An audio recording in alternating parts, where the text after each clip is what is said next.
Bom dia a todos. Bom dia. Muito bom estar aqui novamente. Dia que começa friozinho, né? Mas é um solzinho gostoso. Vamos baixar nossas cabeças. Vamos orar. Dia de direcionamento. Senhor Deus, amado Pai, graças te damos, em nome de Jesus, ó Pai, porque o Senhor é nosso Deus único, Pai. Bendito és tu, ó Pai, que dá o dia, Senhor. O Senhor deu esse dia hoje, o Senhor deu essa manhã. O Senhor nos deu, Pai, tudo que foi necessário para que chegássemos até aqui, Senhor. Ó Deus, clamamos a Ti, Senhor, que é o Deus Todo-Poderoso, Senhor de todo o universo. Abençoa, Pai, esse momento. O Senhor venha, Pai, através do Teu Espírito, Pai, ministrar essa aula. Seja a Tua palavra, minha nossa, Pai, que ela venha nos transformar, Pai. Pedimos por transformação de vidas. Perdoa, ó Pai, nossos pecados. Que o Senhor possa, Pai, estar sendo com cada um aqui, hoje e sempre. Amém. Então, fazendo aqui um resumo muito rápido, nós estamos falando, então, contextualizando as heresias colossenses.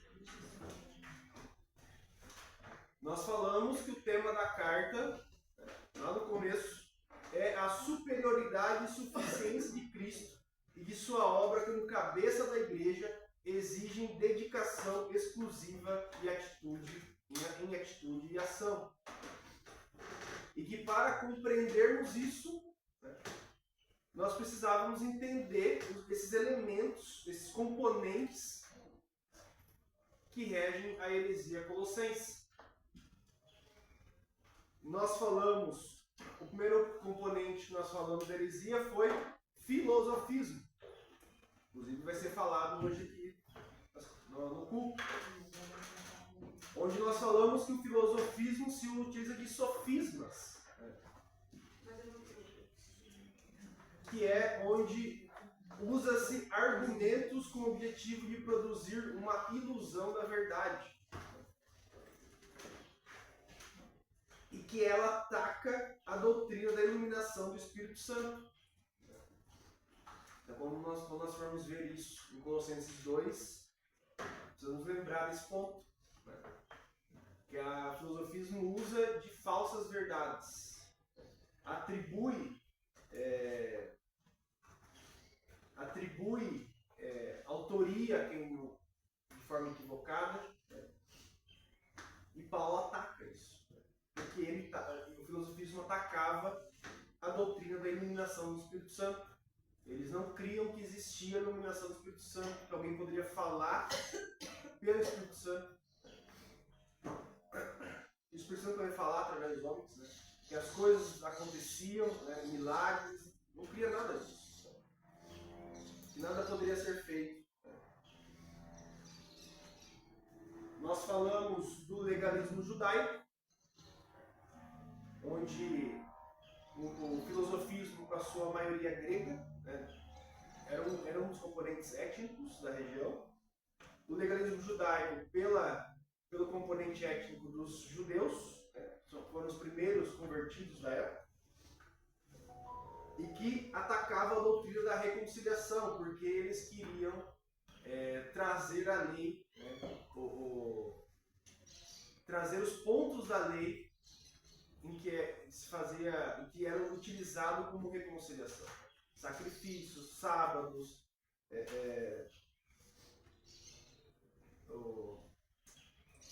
questões alimentares. Né? Eles queriam trazer todos esses componentes, né, atacando então a doutrina da reconciliação, onde Jesus é suficiente. Ele cumpriu a lei. Né? Ele trouxe os preceitos necessários da lei para que nós cumpríssemos. Né? Então, questões de sábado, questões de alimentares, judeus, isso não precisava mais. Né? Isso Jesus revogou, eles estavam trazendo esses pontos de volta. Né? O terceiro ponto que nós vimos na aula passada foi misticismo, na aula retrasada, pelo componente étnico dos frígios. E nós falamos ali que eles queriam trazer culto a anjos, né? Trazer questões do panteísmo, que é onde tudo é Deus, né? Tudo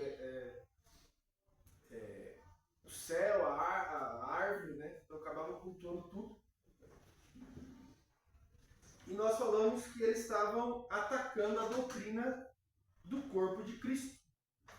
Ou seja, da união da igreja e dependência da cabeça, que é Cristo. E hoje nós iremos falar sobre ascetismo, que é o quarto e último componente da heresia colossense. Tudo bem até aqui? Alguém tem alguma dúvida? Não? Então vamos lá. Ascetismo. Quem quer falar o que quer responder o que é ascetismo? Antes de eu falar. Sem ser o Davi. Tem que prover o contexto. Ascetismo. Alguém? No Google. Não, aí não dá. A carne é ruim. O corpo é mau. Ainda é uma parte disso. Mas é uma tentativa de alcançar graus mais elevados de santidade por meio de abstenção. Abstenção do quê? Abstenção de alimentos, abstenção de pessoas, de coisas impuras. Então é onde a gente começa a ver fortes exemplos, né? Mosteiro. Porque o mosteiro lá está longe, distante, está se distanciando. Né? Começam os isolamentos. Vou me isolar para não pecar, né? Para não fazer alguma coisa. Mais uma vez que o pensamento grego dizia que o corpo é mau. Né? É a prisão da alma. Então tem que negar tudo que o corpo deseja. Mas a força e direção para vencer a impureza, que eles não levam em consideração, é o Espírito Santo. Eles colocam que o corpo é mau e pela própria força deles eles vão conseguir fazer isso me isolando. É melhor me isolar então, não ter o contato com as coisas, né? Quando a gente começa a ver mosteiros, pessoas se isolando. O que nós vimos Nós estudamos por 9 meses sobre mutualidade. Qual que é o princípio da mutualidade? Juntar, compreender o outro. Eu só posso ser mútuo de outra pessoa, né? Eu tenho que ter mais de um. Não é um, é mais de um. E o ascetismo, ele quebra isso. Ele quer que a pessoa se isole, não tenha contato com as outras pessoas, não tenha contato com as coisas. Né? Isso vai contra o que nós vimos, todos os imperativos de mutualidade que nós vimos na Bíblia. Daniel, por uma observação, Jesus é o verbo encarnado. Se ele é o verbo encarnado, ele está indo contra o ascetismo, porque ele tem corpo. E se o corpo é a prisão da alma, então ou eles estão mentindo, ou Jesus não é Deus. Mas o corpo foi Deus que criou. E o corpo de Cristo é a plenitude de um corpo perfeito. Como eles olham que o corpo é o mal, eles têm que negar Cristo como verbo encarnado. Eles têm que espiritualizar. Não, ele é uma emanação de Deus, mas não é Deus. Porque se fosse Deus, não teria corpo. E não é verdade isso. É exatamente esse ponto. Se ele se esvaziou, se fez homem. Porque só sendo homem que ele poderia cumprir fazer a obra dele na cruz. Exato. Não tinha como ele fazer. Mas ele precisava que ele fosse homem para cumprir a obra da cruz. Nós vamos abrir lá Colossenses 2,16.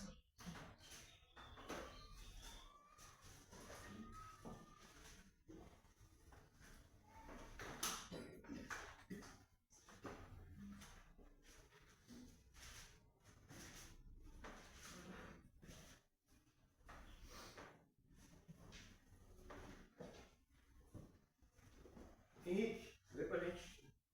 Portanto, não permita que ninguém os julgue pelo que vocês comem ou bebem, ou com relação a alguma festividade religiosa, ou a celebração das luas novas ou dos dias de sábado. Aqui Paulo já começa a alertar. Porque ele escutou que estava havendo julgamento de pessoas por conta de comida e bebida, de festas, de luas, de sábados. Tem um pouco aqui do legalismo judaico. 21. Renato. Tais como não toques, não proves e não manuseis. 23. Tote. Tais coisas, com efeito, têm aparência de sabedoria, como o culto de si mesmo, e de falsa humildade e de rigor ascético. Todavia não tem valor algum contra a sensualidade. Então não manuseis isso, né? Não use aquilo, não faça isso, não proves aquilo. Isso eram coisas, Paulo está alertando por quê? Porque isso estava acontecendo no Colossenses. Como culto de si mesmo, eles estavam querendo fazer culto da pessoa e não de Cristo. Uma falsa humildade. Né? Ele é humilde, né? Ele não come nada, ele só come coisa simples. Né? Uma falsa humildade e de rigor ascético. Essa era a tendência de vários sistemas gnósticos que viam o corpo sendo mal e exigiam a repressão dos seus instintos e impulsos. Então, pegando aqui, aí fazendo a busca no Google, o que é ascetismo? É uma doutrina filosófica que defende a abstenção dos prazeres físicos e psicológicos, acreditando ser o caminho para atingir a perfeição e equilíbrio moral e espiritual. Ou seja, a pessoa por si só, ela consegue, ela tem força sozinha, ela é autossuficiente para conseguir uma perfeição espiritual e carnal. Para os ascetas, né, os praticantes do ascetismo, o corpo físico é fonte de grandes males, né, sendo inútil em termos espirituais, e renegam todos os desejos carnais ou mundanos. Por essa razão, é comum no ascetismo práticas de penitência física, como flagelações, dietas rigorosas e frequentes jejuns. Flagelos, né? Eu pequei, Usam então. aqueles chás estranhos, não comem, não? Não sei. Nossa. Chá de Santo Daime é coisa de gente. Aí já entra no Estranho. misticismo, Ah, que também tem influência. ah.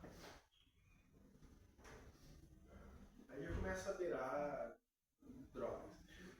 Já são drogas.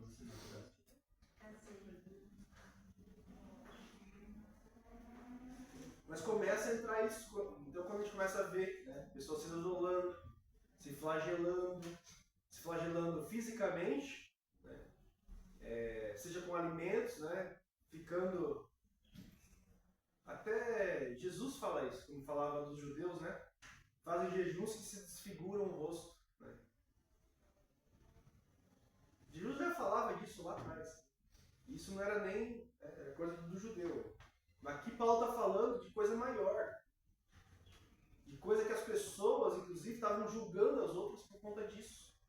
E tentando, pelas próprias forças, achar uma perfeição física e espiritual. Só lembrando uma coisa, que a maneira de Cristo é pelo fruto do Espírito, aonde vai pôr controle sobre a carne. Mansidão, controle. Isso. Então, a solução é Cristo e continua sendo, mas nenhuma dessas outras opções. Não é pela força corporal, porque pela nossa própria força, nada a gente conseguiria fazer. Então as desconsiderações e renegações dos impulsos naturais carnais seriam o único caminho para atingir a real sabedoria, exercitando o autocontrole diante das inúmeras tentações humanas.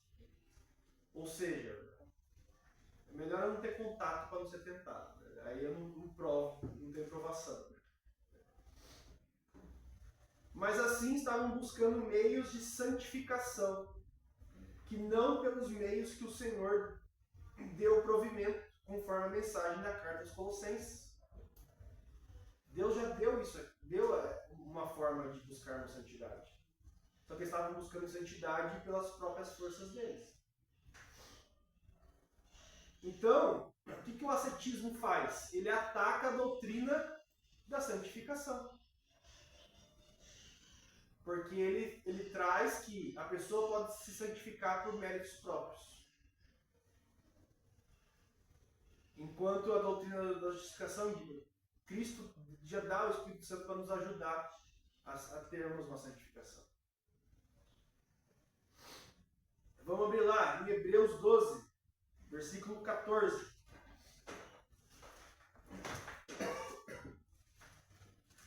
Hebreus 12,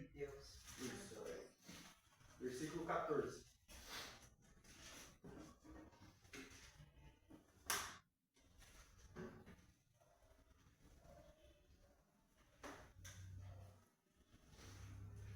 Cleide. Segue a paz com todos e a santificação, sem a qual ninguém verá o Senhor. Seguir a paz com todos e a santificação. E é uma junção. Não é ou busca um ou outro. Não. Busca os dois.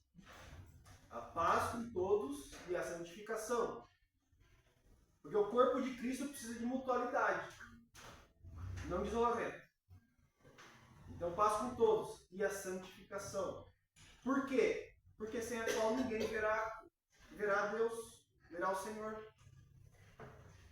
E quanto que a gente vê hoje de pessoas, de igrejas,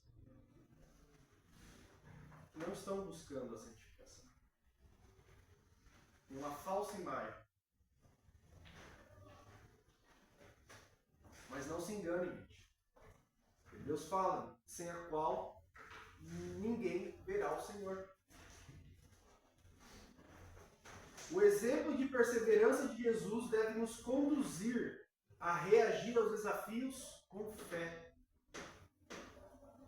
E essa advertência exige santificação. O que o Senhor Jesus falou? No mundo tereis aflições, vocês vão passar por provações, mas tem de bom ânimo, eu venci o mundo. E nós vemos lá em Tiago, né, que a provação, ela gera perseverança, aquilo faz parte. E o crente, o cristão, deve reagir com que isso? Com fé. Então precisamos reagir adequadamente às provações que Deus usa para a nossa maturidade. Lembra que no final de tudo, quando a gente vê lá em Tiago, aquilo produz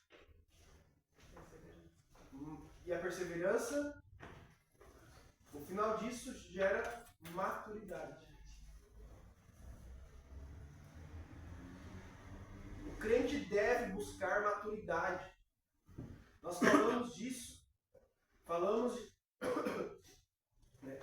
quantos cristãos ainda estão no leitinho espiritual e não querem sair disso. E quando passou tanto tempo que a gente já está achando que essa pessoa teria já apta a comer uma comida sólida, ela ainda está no leitinho espiritual. Pessoas que passam 10, 20, 30 anos na igreja e ainda está no leitinho espiritual. Não buscou a santidade, não passou pelas provações com fé e não amadurece. Parece uma criança no corpo de velho. E o corpo de Cristo precisa se encorajar mutuamente. A gente acabou de ler, seguir a paz com todos. Nós vimos, mais uma vez, 9 meses de mutualidade, onde todos os imperativos que nós vimos, todos, era pelo relacionamento de uma pessoa com outra. Não teve uma mutualidade que nós vimos, um imperativo que nós vimos, que era você consigo mesmo para que não resultar em algo que não fosse com outra pessoa. A Bíblia em momento nenhum fala que o corpo da igreja tem que se isolar. que a pessoa tem que ficar isolada. Mas tudo que a gente vê aquilo é relacionamento. E o corpo, a gente vê que seguia a paz com todos. Então aqui já está falando aqui, ó. Gente, isso aqui é uma questão de mutualidade. É mútuo. É todos juntos. Não é cada um se isole agora, depois a gente se reúne daqui 2 anos e cada um conta a sua experiência e a gente vê o que aconteceu. Mas o corpo precisa se encorajar mutuamente à santidade, ao invés da profanidade. O que é profanidade? Um de cada vez. Violar. Violar. O que é profano? Profanidade. Enganoso? Não. Pecado. Tornar comum o que é santo. Pegar coisas santas e fazer isso ser algo do mundo. Por exemplo, irreverência na igreja. Profanidade. É até um termo que o Gabriel já falou isso várias vezes, né? A gente escuta muito isso, tal, fulano é irreverente. Fala isso como algo positivo. Fulano é irreverente. Isso não é positivo. Nós precisamos ter reverência. Tratar Deus como nosso Senhor. Por exemplo, na hora do culto, o louvor. O louvor é um momento de adoração a Deus. Agora, se a gente fizer do louvor um show gospel, onde a pessoa fica gritando, assobiando, pulando, achando lindo, isso é profanidade. Fazer comum do mundo Fazer o com que deveria ser algo santo. Aquilo que Deus espera de mim e eu não vivo. Lidar com coisas sem considerar o Senhor. Isso é profanidade. Então, precisamos nos encorajar mutuamente à santidade ao invés disso.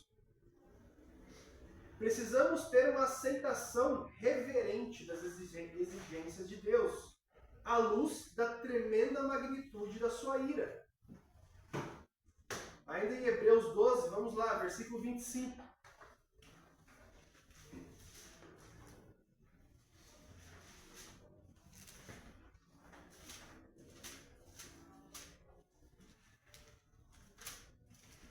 Sirene. Cuidado, não rejeitem aquele que fala. Se os que se recusam a ouvir aquele que os advertia na terra não escaparam, quanto mais nós, se nos desviarmos daquele que nos adverte dos céus. Então, o que quer dizer aqui? Se a cada pregação que nós escutamos, se a cada momento em que você lê a Bíblia,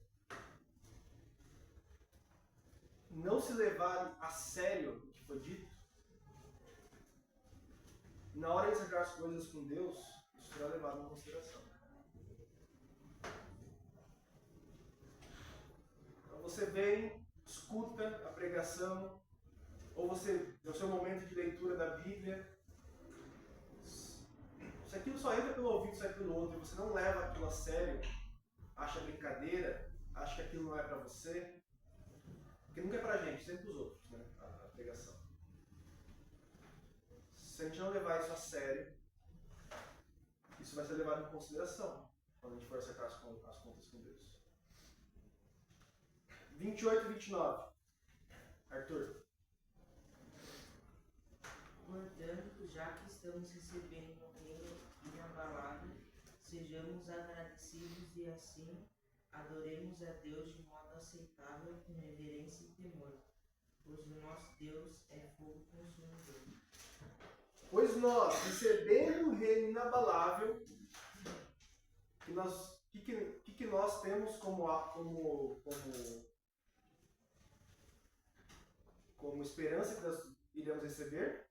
Nós que entregamos a vida a Cristo, vamos receber o quê? Mais alto, buscando.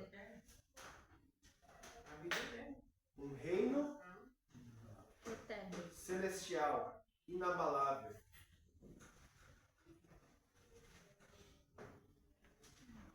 Então nós, recebendo um reino inabalável, retenhamos a graça pela qual sirvamos de modo agradável, com reverência e santo temor.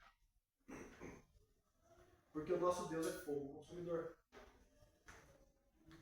Então, se a cada pregação que ouvimos não levamos isso a sério, não temos reverência, isso vai ser levado em consideração. E a definição de santidade, a melhor definição é ser semelhante a Cristo. Ser santos? Olha só. Ele pede para nós sermos semelhantes a Ele. Essa é a definição de santidade. É aprender. Aprender dele. Como é que é aprender? A gente já falou isso aqui também outras vezes. Jeremias 2,24, não precisa abrir. Jumenta selvagem acostumada ao deserto. Acostumada, a palavra lamad. É o termo de aprender. Acostumado, eu aprendi tanto aquilo que o meu corpo faz. O meu corpo está acostumado a fazer as coisas que Deus faz. Meu corpo já está acostumado a fazer as coisas que Jesus faz. Isso é aprender. Eu aprendi tanto que aquilo saiu daqui e veio para cá, no corpo. E não só... ficar só aqui é coisa do grego, é coisa do ocidental. Eu só vou ler, e aí eu sei falar. Fala tudo. Mas o corpo não faz aquilo que é aprender. Isso não é aprender. Aprender no hebraico é isso. Jeremias 15:16.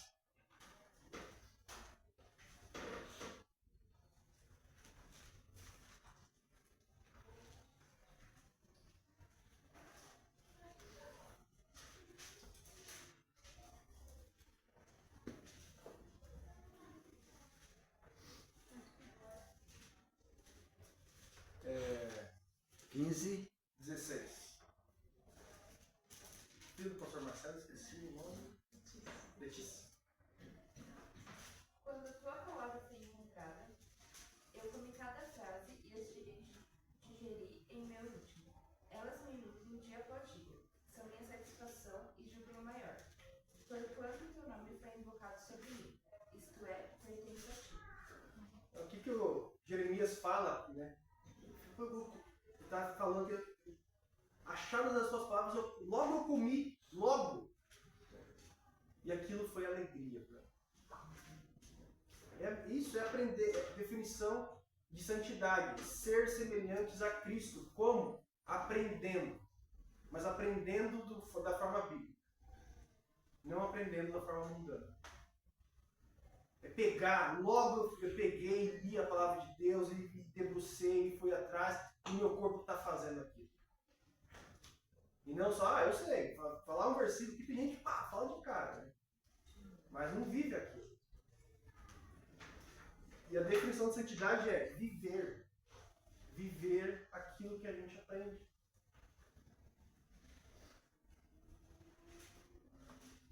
Vamos lá, 1 Pedro 1 agora, lá na frente. Eu não quiser trazer uma árvore.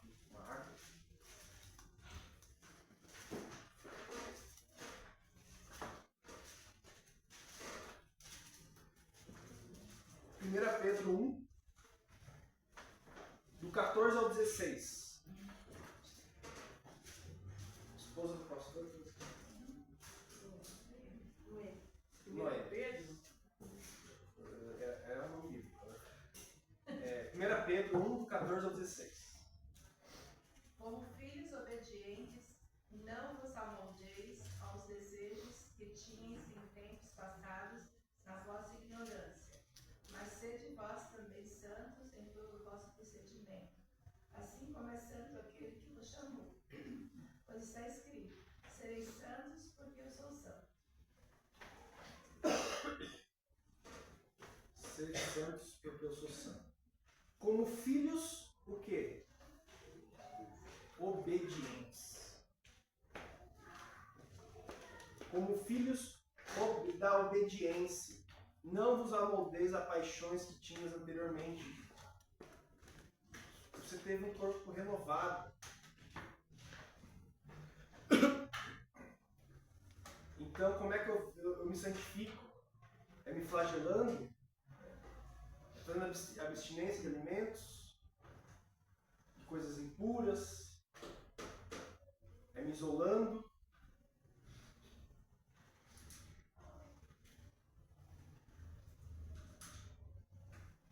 Não vos amoldeis às paixões que tinha anteriormente. Pelo contrário, segundo é santo aquele que vos chamou. Sermos semelhantes a Cristo. Isso é a santidade. Essa é a real santidade. Não a santidade que o ascetismo estava trazendo. Que as pessoas que estavam seguindo o ascetismo dentro da igreja de Colossos estavam querendo e julgando os demais ainda, né, por não fazer aquilo. Precisamos refletir o caráter santo de Deus em obediência e temor, respeitando sua obra salvadora em nossas vidas. Que é o que a heresia colossense não estava fazendo. Ela não respeitava a obra de Cristo. A superioridade da obra redentora de Cristo. Ela está atacando a santidade. Atacando uma suficiência que não vem de Cristo, mas que vinha da própria pessoa.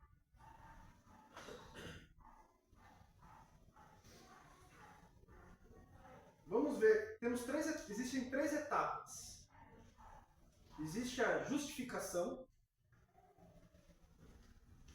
onde livra da culpa do pecado. A justificação de Cristo nos livra da culpa do pecado. Como se fosse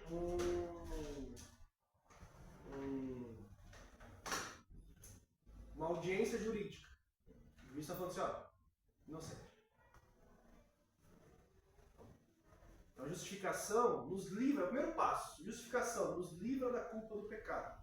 Quando Jesus morreu, todos os nossos pecados, daquele momento em que eu entendo isso para trás, ele nos livrou. O primeiro passo, justificação. O primeiro passo para o crente. Segundo passo, segunda etapa, santificação. Livra do domínio do pecado.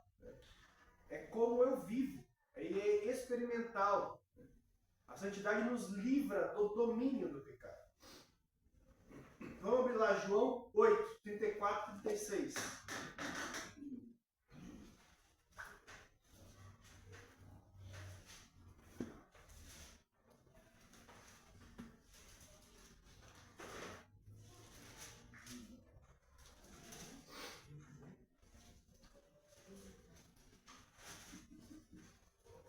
Julita. João 8, 34, 36, né? 34 e 36. Respondeu-lhe Jesus: em verdade vos digo, que todo aquele que comete pecado é servo do pecado. Ora, o servo não fica para sempre em casa, o filho fica para sempre. Se, pois, o filho vos libertar, verdadeiramente sereis livres. Bem sei que sois descendência de Abraão, contudo procurais matar-me. Só da 36. Hã? Só da 36.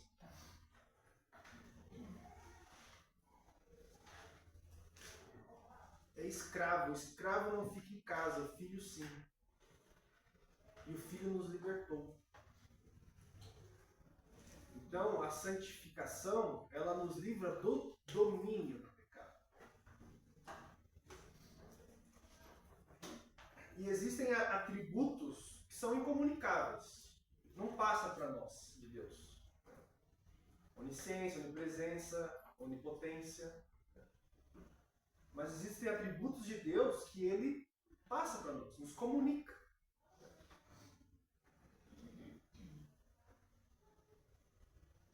A santidade é uma delas. Sede santos, porque eu sou santo. Então ele está falando isso. Ele fala que isso é algo que a gente pode buscar.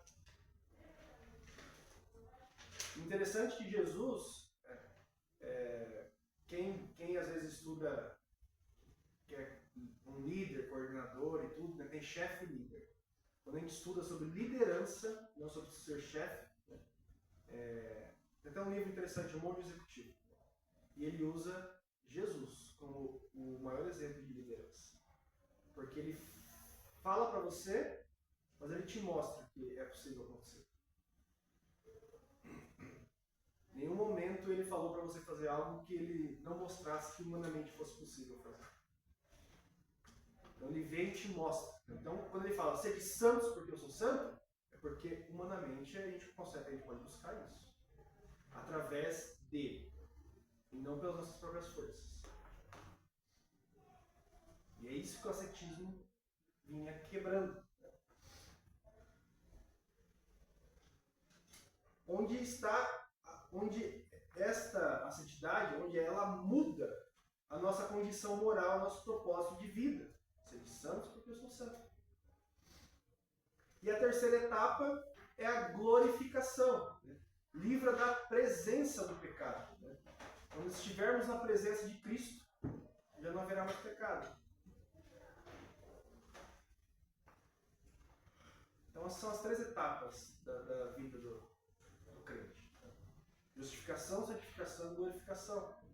A santificação temos que viver ela dia após dia. E como? De forma isolada, de forma humana, não. Através de Cristo. Efésios 1, versículo 4.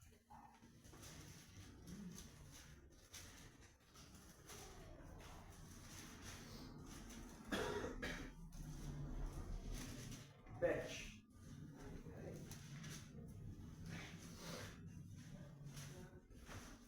É 1 e 4. porque Deus nos escolheu nele antes da criação do mundo, para sermos santos e irrepreensíveis em sua presença. A gente gosta de usar esse versículo, né? Deus me escolheu desde antes da fundação do mundo. E para ali. Né? Sempre que a gente fala desse versículo, a gente para ali. Né? Ah, mas que nós somos escolhidos porque Deus nos escolheu desde antes da fundação. Olha como ele é poderoso. Né? Mas não, ele não nos escolheu e para ali. Ele nos escolheu com um propósito. Para sermos santos e irrepreensíveis. É para isso que ele nos escolheu. Ele não nos escolheu só para estar lá com ele no reino. Ele nos escolheu para sermos santos e irrepreensíveis. Então tem um propósito da escolha. Perante ele, em amor. A gente usa muito esse versículo às vezes, não, né? Ela vai às vezes fazer um evangelismo. Não, mas olha só, ele nos escolheu desde a fundação do mundo. E para ali. Mas tem que lembrar, ele escolheu você, desde a fundação do mundo, para ser santo e irrepreensível. Não porque você é bonito, não porque você é feio, não porque você é rico, não porque você é pobre. Mas para você ser santo e irrepreensível. É para isso. Não é para a gente vir aqui, sentar na cadeira, não dar valor àquilo que está sendo pregado e passar a semana inteira vivendo como o mundo vive.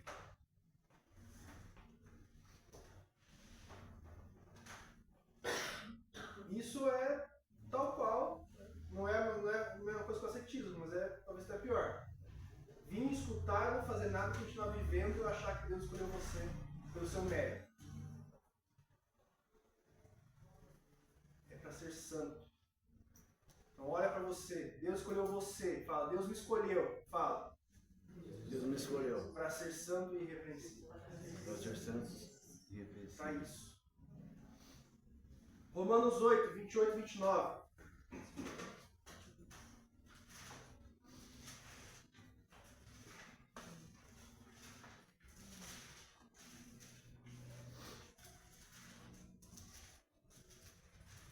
Do nada.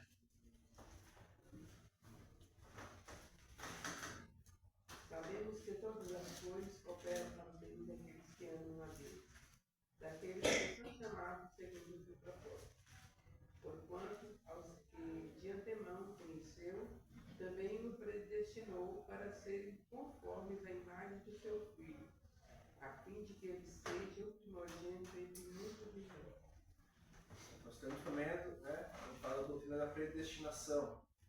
Ele predestinou, mesma coisa que ele estava, nos escolheu desde a fundação do mundo, nos predestinou para quê? Para sermos conformes à imagem de Deus. Santificação. Então você foi escolhido para você ser a imagem de Cristo. Não para você viver regalias depois. Sem fazer nada. Posso dar um exemplo?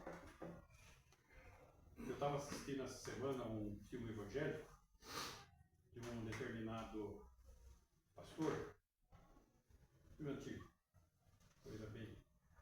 E ele estava procurando a redefinição das doutrinas, da aplicação delas. E durante a discussão, ele se propôs, diante do conselho que ele estava presente, a buscar várias definições, entre elas e conversar com Gandhi ainda. E Gandhi é uma seita. Só que ele é um dos maiores exemplos de que o ascetismo não funciona. Porque ele não tinha domínio do corpo dele. Como não tinha domínio do corpo dele? Ele tomava banho só com jovens, moças nuas com ele. Centenas de mulheres se banharam com ele, até dormiram com ele. Que controle ele tinha do corpo, que é a questão do ascetismo? Nenhum. Só Cristo que nos liberta da escravidão do pecado. Tá? Então, o pessoal coloca Gandhi num patamar de referência pagã, asceta, o que vem sendo acusado na carta de Cristo. Isso aí. Busca uma santificação, busca uma tentativa humana. Enquanto nós devemos buscar no Espírito Santo, em Jesus, a santificação. Sermos igual a Ele. Porque a santidade, ela nos capacita. Vamos abrir lá Gálatas 5, 16, 21.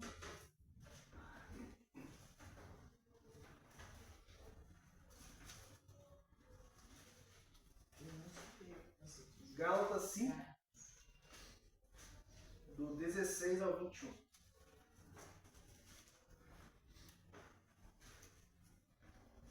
Lia.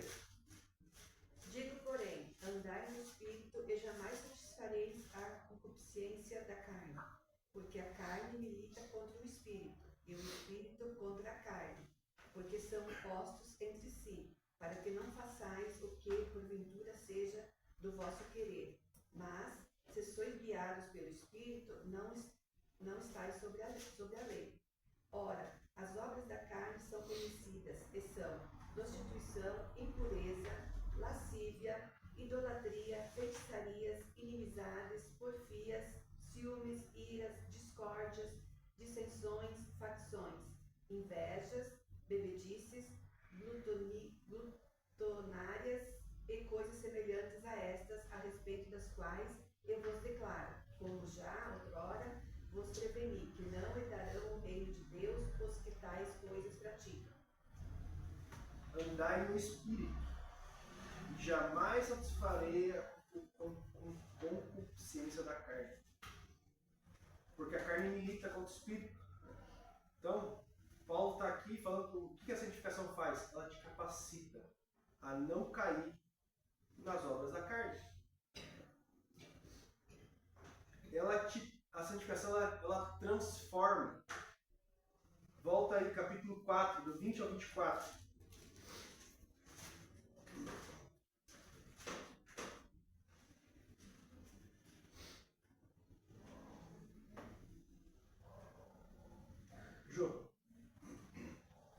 Efésios 4, do 20 ao 24.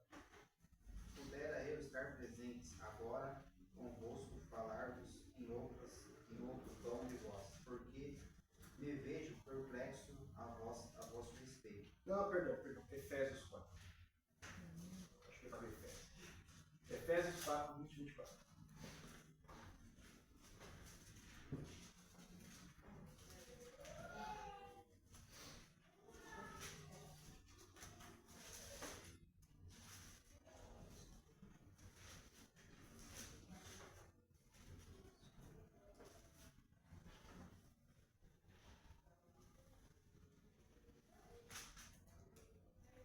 Pois é. Mas não foi assim que aprendeste a Cristo, se é que de fato os tens ouvido, nele foste instruídos, segundo é a verdade de Jesus. No sentido de que, quanto ao trato passado, vos despojeis do velho homem, que se corrompe segundo a consciência do engano, e vos renovais do espírito do vosso entendimento, e vos revistais do novo homem, criado segundo Deus, em justiça e retidão procedentes da verdade. Então, tendes ouvido o que ele falou? Não foi assim que aprendemos de Cristo? Se é que fala, tendes ouvido o que ele falou? Fostes instruídos segundo é a verdade de Jesus? O que ele fala aqui? Porque no trato passado, vos despojeis do velho homem, e agora você se revestiu.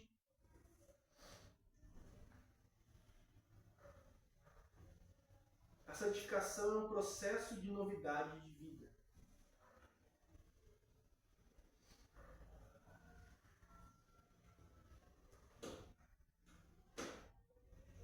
E isso se reflete no nosso testemunho. O testemunho ele divide, ele mostra, ele é uma forma de, para o incrédulo, ele entender o que é uma mudança. Aquilo vira uma forma de a semente entrar no coração do incrédulo para receber a boa nova do Evangelho. O crente deve influenciar o mundo. Ele não deve ser influenciado pelo mundo. Temos influenciado ou temos sido influenciados?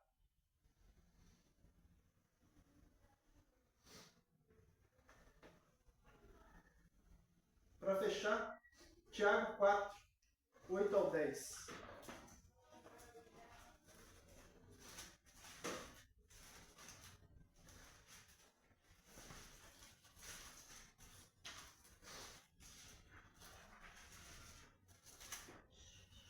Eu vou ler. Tiago 4, 8 ao 10. 8. Do 8 ao 10. Chegai-vos a Deus, e Ele se chegará a vós outros. Purificai as mãos, pecadores, e vós que sois de ânimo dobre, limpai o coração. Afligi-vos, lamentai e chorai. Converta-se o vosso riso em pranto, e a vossa alegria em tristeza. Humilhai-vos na presença do Senhor, e Ele vos exaltará. Lavai as mãos, purifique. O ascetismo queria negar as coisas para o corpo, mas não conseguiam dominar o corpo. Não tinha força sobre a carne. Ele não tem até hoje, porque até hoje isso existe. Pois só Jesus tem superioridade e suficiência para dar essa vitória para nós. É nele. Sede santos porque eu sou santo. Buscarmos nele a santificação. Tudo é graça. A força é dele, a obra é dele, o Espírito é dele, a direção do Espírito é dele, mas tudo para a glória dele, e não para a nossa glória. Não existe vida nova sem arrependimento e confissão. Isso começa, a santificação começa assim. Então, que busquemos a real santificação, e não aquilo que o ascetismo queria trazer naquela época e até hoje isso entra nas igrejas. Amém? Ei, ora aí, já. Senhor, agradeço porque podemos estar juntos, aprendendo a Tua palavra, sendo edificados. Pedimos que o Senhor possa estar nos concedendo sabedoria para estar buscando a santificação em Ti, e não por nós, Senhor Deus. Que possamos estar sendo luz nesse mundo e também trazendo pessoas a Ti. Isso que eu oro em nome de Jesus. Amém. Amém. Vamos para o nosso intervalo.